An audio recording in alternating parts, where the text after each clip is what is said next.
Hey, it's B-Rad Celebrity Hairstylist here, your host of the Hairstylist Empowerment Podcast. Today's guest is Cassandra Rose of Black Rose Beauty Lounge. Want to hear more about her story? Join us now.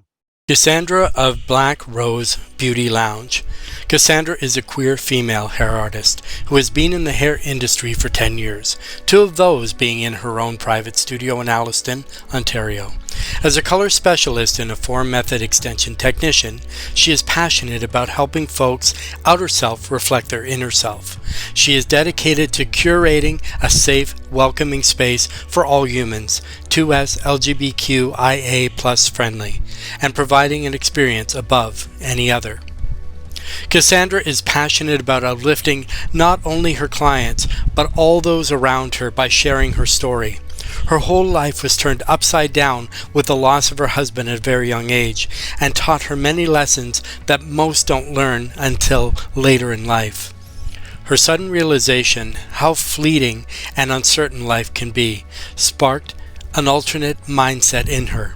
She quit her toxic job, disconnected with people and things that no longer served her, and focused on healing. This also drove to guide others to the same conviction, and she actively advocates mental health, body positivity, and individuality. When it comes to sharing her knowledge and teaching new stylists, Cassandra is wholeheartedly invested. She loves providing a safe and nourishing environment for young budding industry pros, and feels she has a lot to offer when it comes to technical skills of the trade. She is also adamant in sharing with other hair artists the mindset that hair is hair and should not be separated by gender, texture, or otherwise. Welcome, Cassandra, to the Hairstylist Empowerment Podcast. Please introduce yourself and give us a little bit about your background. Cassandra Rose. I've been a hairstylist for just over 10 years now. Opened my own little suite 2 years ago, and have pretty much always worked in Alliston for most of my career. Mm-hmm. Grew up in Caledon East. Okay, so what was that defining moment when you knew you wanted to be in the beauty industry?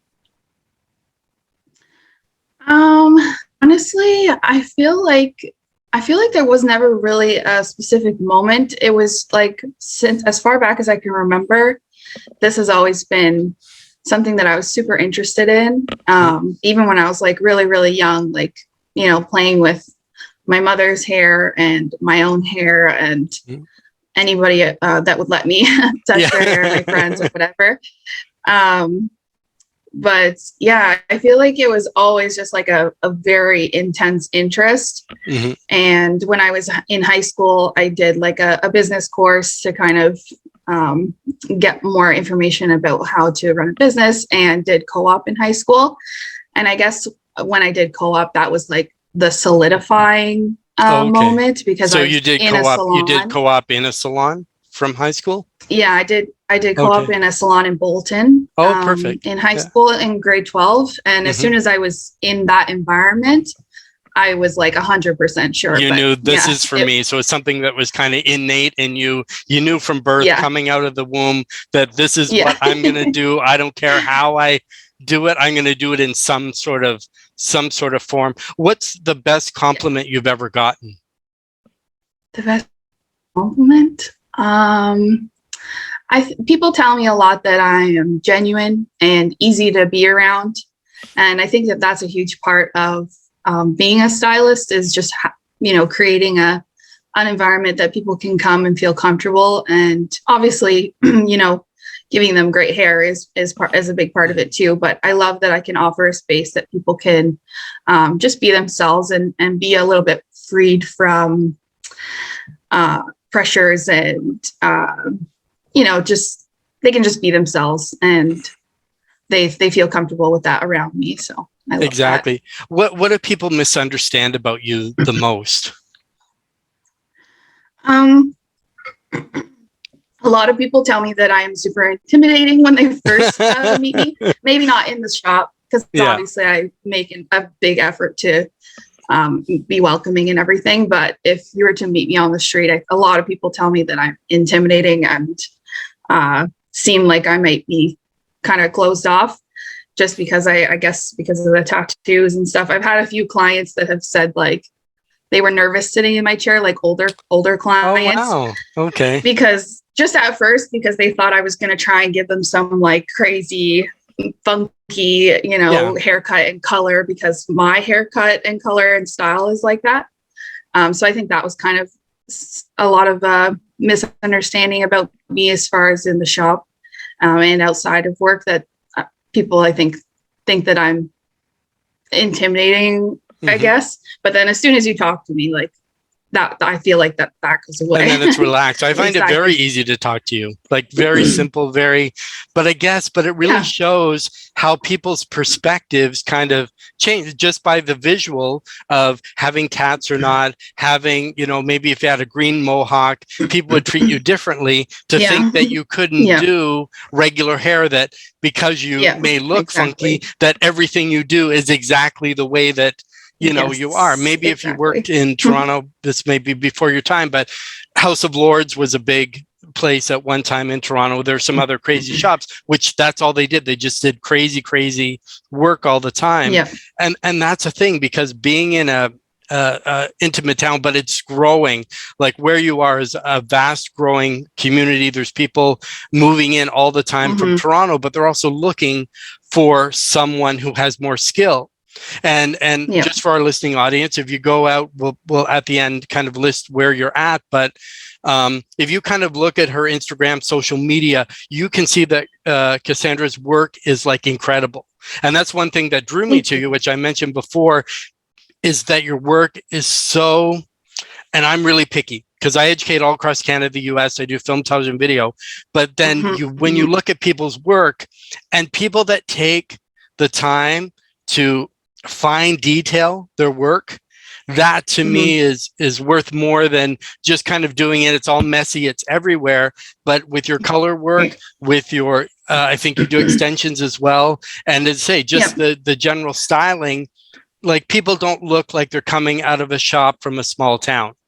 They look like they've been, you know what I mean? As I say, you could work like me, like a celebrity stylist, because that's the kind of work they're looking for. They want stuff that's very natural looking. They want stuff that's amazing looking, but doesn't look like it has a big, as I think too many people do too much work. They over process the hair. They do too much work. And then that's how it kind of comes out. But so going forward, can you tell me some of your 3 most influential people in your life and kind of how they impacted you? In my life, probably my mom would be one. She's gone through a lot of shit in her life and stayed very strong throughout all of it. And what she was, definitely very inspiring growing up, because she could pretty much handle anything. I don't even know, honestly. Yeah. Are there any kind of like hair people you kind of looked up to, or anybody in the business, or a teacher maybe you had in school? Just somebody that kind of, lit the fire for you, so to speak. Actually, now that I think about it, my very first job, I was like a dishwasher, waitress type person. My boss there, Joe, he was amazing. And I was very like shy when I was younger and stuff too. And he like gently sort of forced me to waitress, because I was like, no, I'm just here to do dishes. Like, I'll be behind the scenes. I don't want to deal with any people. I was always very nervous and very just like shy. And he really pushed me out of my comfort zone. And he saw stuff in me that I don't think I even saw, and really encouraged me to kind of like come out of my shell. And I learned so much about customer service there, obviously, because I was waitressing. And he was just really, really sweet. He passed away a few years ago, but his funeral was like, there was cops directing traffic to his funeral. Like he was just one of those people that impacted everyone he met, and everyone loved him. I mean, he was a restaurant in a small town too, so a lot of people knew him and everything. But he, he was definitely impactful to my growth as a person, and just really cared about me when I didn't really have that kind of father figure either. Mhm. So yeah, definitely Joe. Yeah, but it's nice to see that this man can leave a legacy and say it doesn't matter. You don't have to be this big public figure to make a difference in other people's lives, to influence, to impact. And that's why you never know. But you never knew at the time. That was kind of your stepping stone by getting out and doing tables, because that's where you kind of, with our business, they're very similar, because you're always dealing with the public, you're always dealing with complaints, you're always dealing with things. So it really gets you to be a people person very early. Because when I at high school, I did the same thing. I bussed tables and then I waited, right? So later, same town, at a place here, but it really kind of gets you out, because you have to deal with all types of people. But dealing with all types of people, my next thing is, what's your biggest pet peeve? With dealing with people, or just in general? Just in It could be general? anything. Maybe you have more than one. I don't know. You're like, let me get out the list. Gosh, I guess people that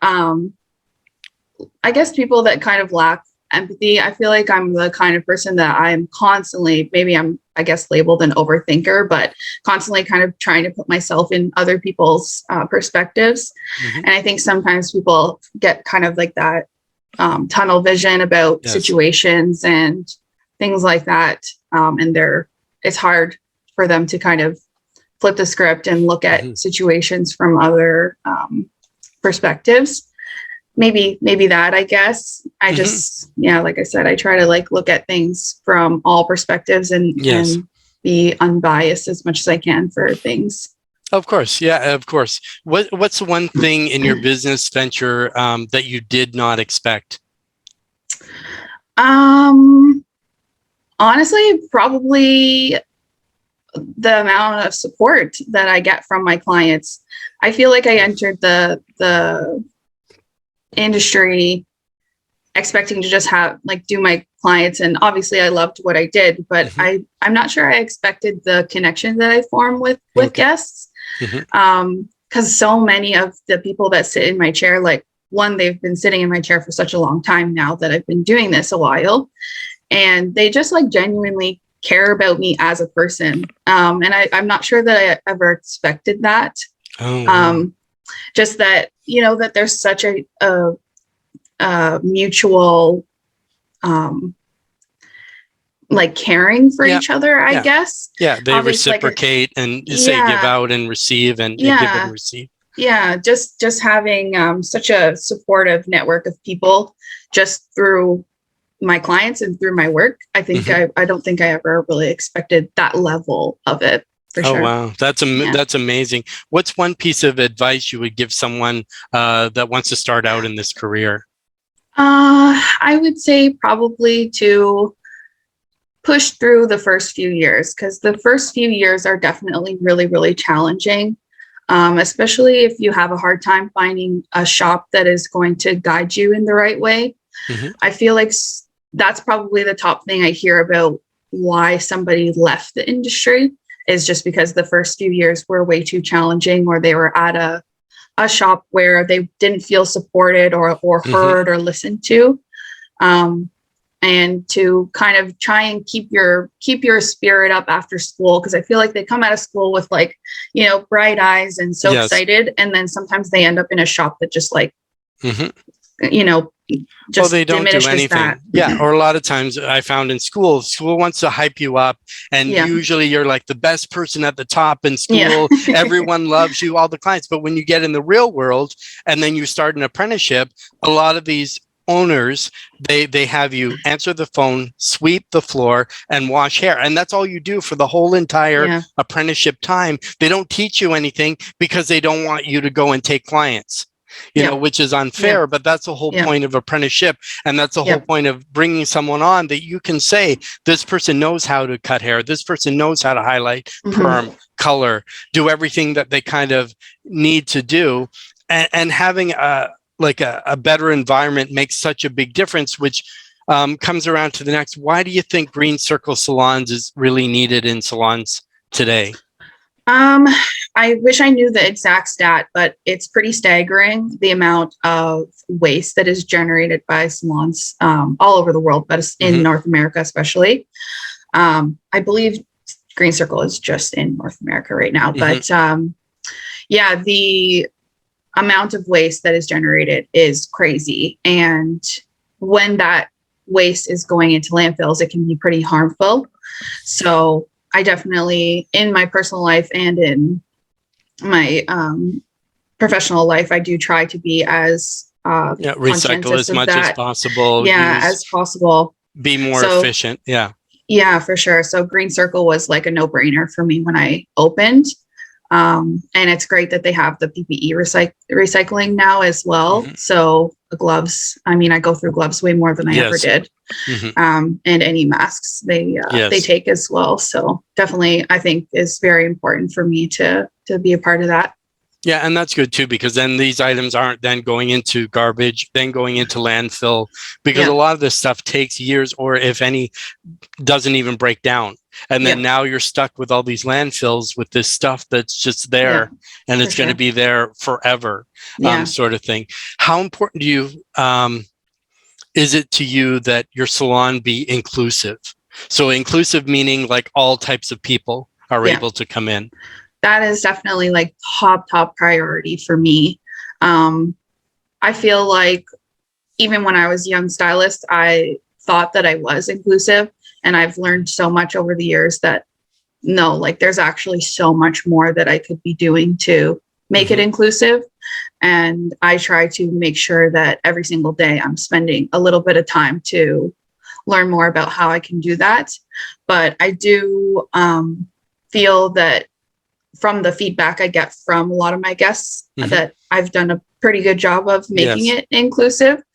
And I just do, like I said, everything that I possibly can to make it that way, and just keep up with education and everything to make sure that I'm there all the time, because I feel like it's constantly kind of changing, you know? Yeah. And the nice thing with your place is kind of like a boutique lounge sort of thing, where you're not dealing with 20 stylists, you're not dealing with a constant noise, commotion, where you can really spend that one-on-one time with that person and address their needs, where they can feel safe, where they can feel comfortable, where they know that, you know, there's not somebody in the next chair listening to their conversation, like all that kind of stuff, which is nice. And I think that's more what kind of people are looking for.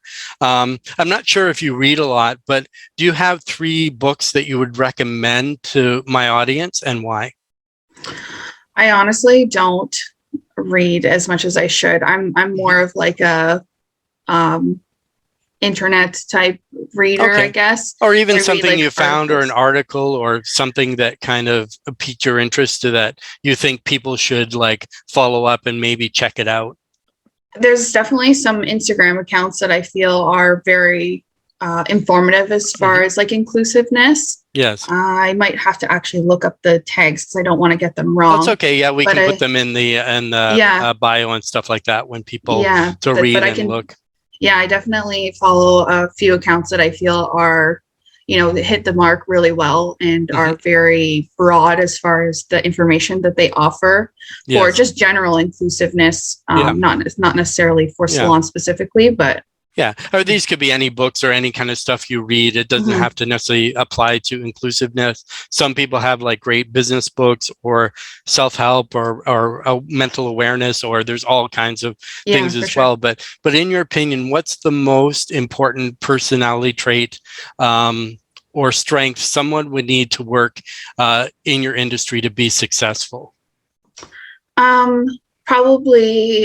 Probably listening skills, honestly. I mean, obviously the hair part of it is important, but you have to be able to really listen to your clients and also ask the right questions, because I feel that clients sometimes don't always know how to explain what they want to, you know, give us the best idea what we need to do to give them what they want. So just asking the right questions to kind of pull out the right information so that you can create a color or a cut or whatever extension service that's going to suit their needs the best.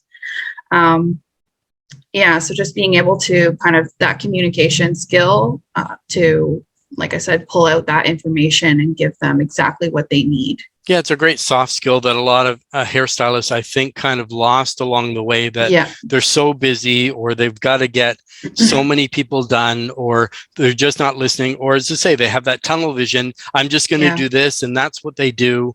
And I built a lot of my business just from corrective from other people. And that was the thing. Not that the work necessarily was bad, but because the stylist didn't listen to what they were looking for. And a lot of say, okay, this client's coming back, I'll just have her color already mixed. And then she's saying, hey, I want to try some. Oh, you already mixed the color. Okay, maybe next time.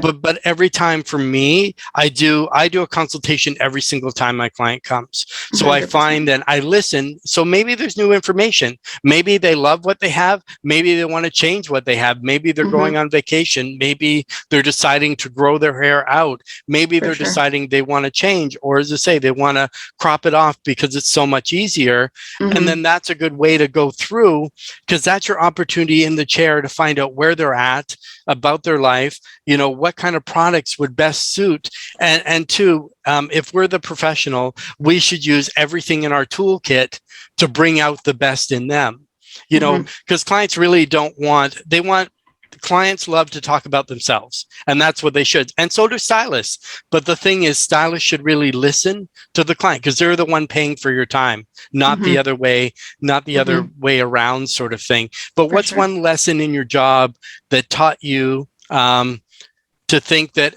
everybody should learn? Now I'm getting all a little tongue-tied, but what's one lesson your job has taught you that you think everyone should learn at some point in their life? I think probably like kind of going back to the empathy and compassion component, just being able to really be there for another person, and how much a small kind of act, or even just saying something to a person, like how much that can actually impact their day or their life. Just like learning to really be kind and compassionate and mindful of other people, because you never know, what they're going through. Because sometimes clients sit down and they're like, they seem fine, and then you give them that exceptional service, and at the end they kind of break down and say like, oh my God, I'm having this problem, or this kind of day, or this is happening, and you just like changed my whole day, So that can 100% be applied in daily life. It doesn't have to be just in the chair, No, that's the thing, because they say you never know what sensitivities or what people are going through.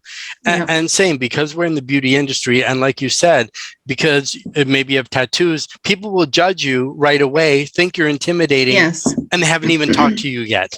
They don't even know you. They haven't even talked to you, but they assume you're a certain way. And I think for some stylists, they do the same. They think this person's grouchy, this person, but you don't know what happened to them before they came, into your chair. They sat down in your chair, and clients really want to feel safe in your chair, safe to talk, safe that you're not going to mess their hair up, safe that if they say, I want an inch off, you're going to take an inch off, and not just, well, my inch is this, when it's really this, sort of thing. And I think that's why a lot of people get scared kind of coming in, especially a brand new person.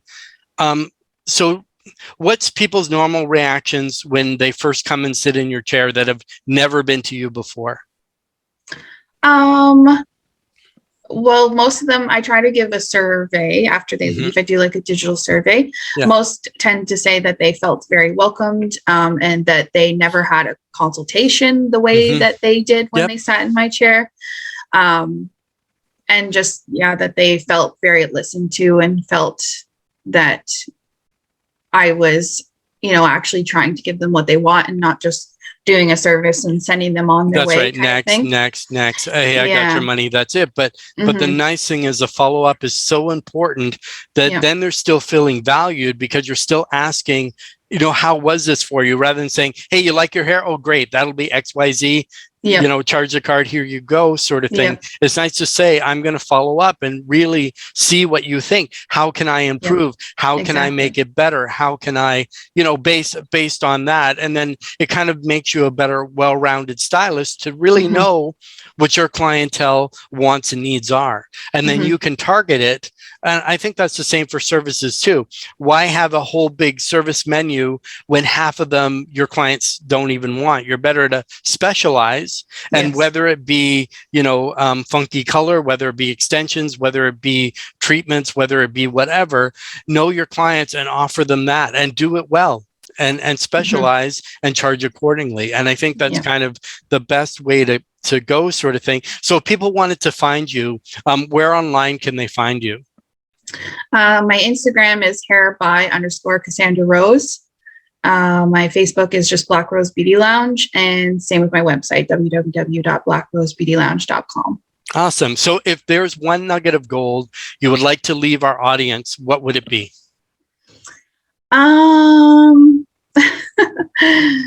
Just kind of like I said before, just treat everybody with kindness, and try and think about maybe what they're going through and be respectful, and you'll go a long way just with that, for sure.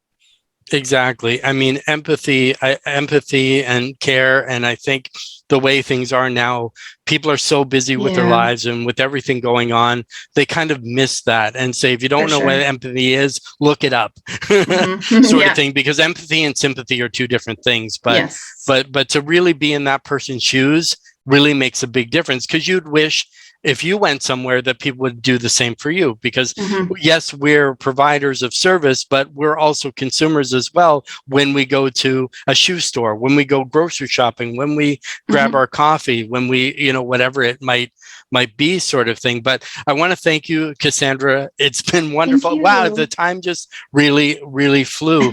And I want to thank our listeners. Oh, yeah. And I want to thank our listening audience. With you, where we're at now is almost 43,000 downloads. Please like, share, subscribe, tell your friends. If you'd like to be a guest on the show, please contact me, and I'll see you next time.